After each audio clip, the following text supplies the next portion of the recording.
Hey folks, my guest today is Maciej Zawodzinski. He's building a company called Piwik Pro, Piwik.pro.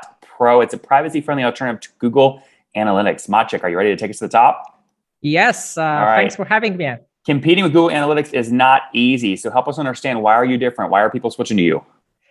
Sure. The shortest way we can call Piwik Pro, it's a privacy-friendly analytics platform that is alternative to Google Analytics.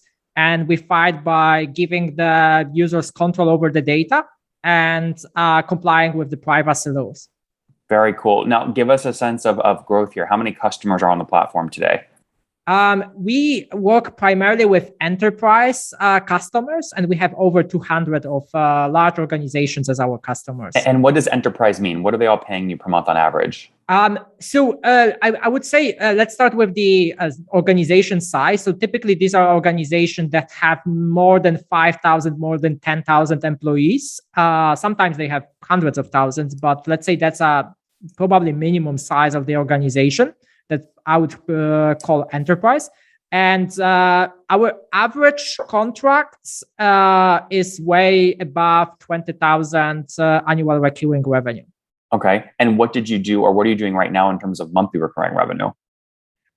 So in terms of monthly recurring revenue, we do somewhere in the vicinity of 525, 530.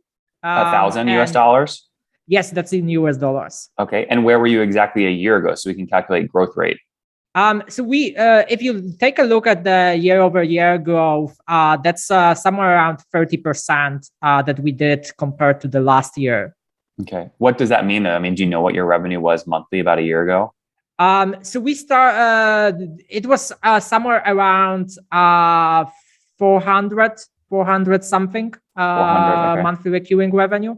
That's great. Well, this is great growth. So where is most of the growth coming from? Are you expanding old customers or finding brand new customers?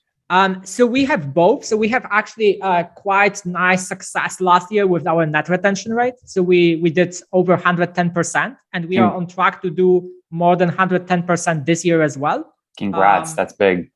We are like, of course, this includes churn and upsell.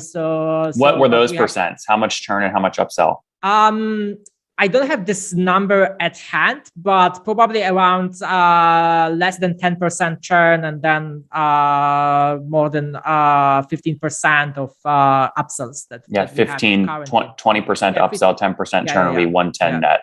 Yeah. Okay. And what are you upselling? So why would someone pay you, $1,000 a month versus $2,000 a month? So there are a couple of reasons, but the largest two contributors were the traffic increases. And as COVID-19 unfolded, we have seen a lot in the government sector, finance sector, healthcare sector, which are among our top sectors when it comes to the customers. So our pricing is volume-based. So this increases.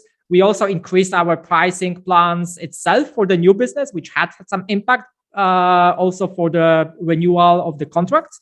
And we do a bit of the upsells of the modules, but currently you have just, the analytics platform or analytics platform with CDP. So for those customers that don't have CDP yet, we upsell them additional module. Well, this is a great story, Maciej. I want to get more into pricing in a second, but first tell me, how capital efficient have you been? Have you raised additional capital outside of the $2 million in 2017? So we actually, our story is that we spinned off Piwik Pro as a product business from our services business. And this services business contributed over the years around 2 million as well. So in total of the capital that we raised, that is somewhere in the vicinity of 4.1 million. Okay. But the 2 million raised in 2017, that was from investors, not the service. Yes, from investors. That was outside new money. And the 2 million were basically the profits from the services business where we spinned this company off. How much did the service business do in 2017 in total revenue? I mean, this is, I guess this is not related revenue to Piwik Pro. So I understand that, but the profits feed into Piwik Pro. That's what I want to understand. The services business was doing anywhere from $500,000 to 1.5 million profit per year. And is that still going today, or you shut it down? No. We spin it off, and it's still going on. It's actually grew. It's doing even better now. What's the website to the agency? Clearcode.cc. Clear what? Clear code, like coding. Clear code. Clearcode.cc. Okay. Yeah, and this is the company that specializes in building custom advertising and marketing technology. And because we had this experience in the marketing technology space, we started investing in the product, and we built Piwik Pro. And then finally, at some point, we spin it off as a separate company. Makes a lot of sense. Now, does clearcode.cc own equity in Piwik Pro? No. Okay, so how did you put $2 million from the agency into Piwik Pro without giving up equity?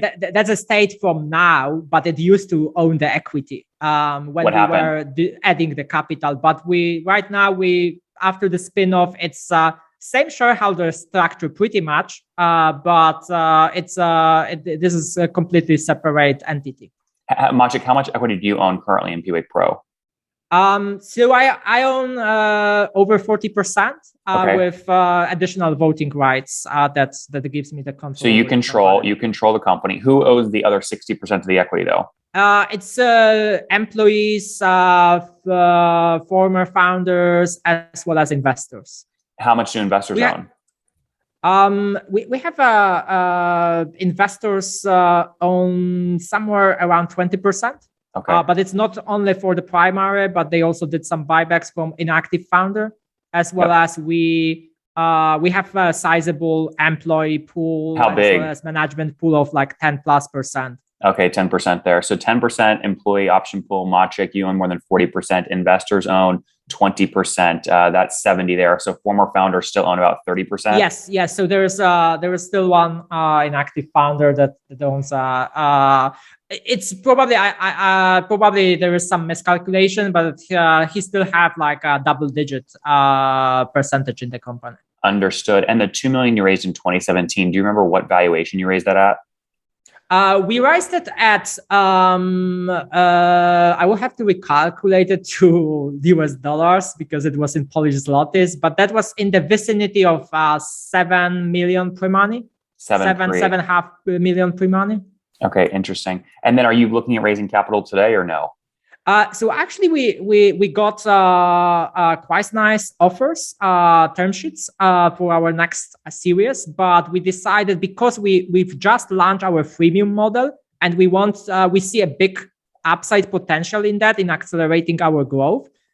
We decided to use debt facility from our existing investors to accelerate this growth and rise at much higher valuation. So existing investors put in more than the $2 million? No, they haven't put, but we have an option to raise debt from them now for the next year. How much debt would you raise if you did do it?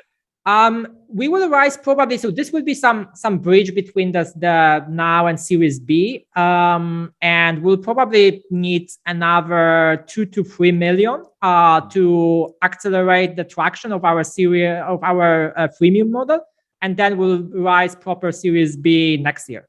And what would you value the company at today? What are some of the term sheets that you turned down?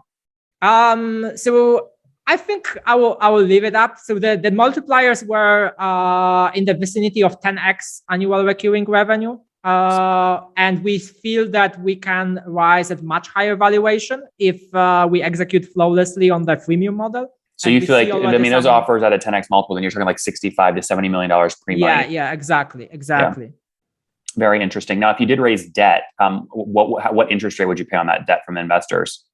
So the debt would have the component of interest as well as convertible if we don't pay it back. And then interest rate is super attractive, so it's under 8%. Under 8% interest. If someone gave you debt at 10%, but you didn't have to there were no covenants, no warrants, no crazy terms, would you look at a little higher interest rate for cleaner terms or no? I think we might, and we actually spoke with a couple companies about that, and that's probably, so we have actually 3 options for that. So we have this option from our existing investors. We have a bank financing that is quite attractive because we were pretty much break even for the last 12 months. So we were quite cautious over the COVID with spending, but still grew well. And the last option would be the loans based on the monthly recurring revenue, which I think you are referring to. Yeah, the bank financing, though, they typically only do loans against a big cash chunk sitting in your bank account. I mean, I assume you operate around break even. I mean, you don't have millions of dollars sitting in the bank, do you? We still have over 2 millions in the bank. Oh wow! Okay, got it. Like over maybe between 1.5 and 2 million. So but we really want to double down on what we are doing now. So there will be significant marketing and sales spending coming up next year, which we are ramping up for. Yep. So how many people at Maciej are on the team today? We have 100 people. 100 people. How many engineers? Around half of that are engineers. Wow. Okay. How many salespeople with the quota? Salespeople, seven people, and me, because I'm actually interim head of sales. So I'm very close to the customer. What's their quota target? Depends. Like this is 400K, 500K of ARR per year. Yeah, makes a lot of sense. This is a great story. Listen, and is your CAC still around $7,000 to get a new $2,000 a month customer? Can you repeat that? You told me last year in April that your CAC was $7,000 to get a $2,000 a month customer. Is that still accurate? Yeah, it's still accurate. And that's because we didn't really ramp up spending on sales and marketing yet. So it's we rely a lot on organic channels and inbound. And that CAC hasn't changed. Okay, Maciej, let's wrap up with the famous 5. Number 1, favorite business book? Good to Great. That's a good one. Number 2, is there a CEO you're following or studying? Julian Shapiro, the angel investor and founder of Demand Curve. Number 3, is there an online tool that you're following or studying? Yeah, I mean, this is trivial, but I would say LinkedIn, which gives so much information about organizations that we work with. Number 4, how many hours of sleep do you get every night? I try to get 7, 8, and usually I'm successful at that. And what's your situation? Married, single, kids? Single with 2 cats. 2 cats. Okay, no kids. And how old are you? Once again? How old are you? I'm 35. 35. Last question, Maciej. What's something you wish you knew when you were 20? Probably I would like to know how to build a company, because that was the time I founded my first company at 20 years old. So I knew nothing about creating the business then, and it was a lot of faults on the way to get where I am today. Guys, there you have it. Peweek Pro, an alternative to Google Analytics that cares about your privacy. They were doing $400,000 a month a year ago, now doing $530,000 a month, or over a $6.3 million run rate, serving about 200 customers. Maciej still owns over 40% of the business, controls it with shares, but they've got investors that put in $2 million with a $7.5 million pre-money valuation in 2017. And they turned down recently term sheets in the $60 to $70 million raises. They look to Bootstrap to see how their freemium model performs before thinking about a raise in 2022. We'll see what happens. Maciej, thanks for taking us to the top. Yeah, thanks.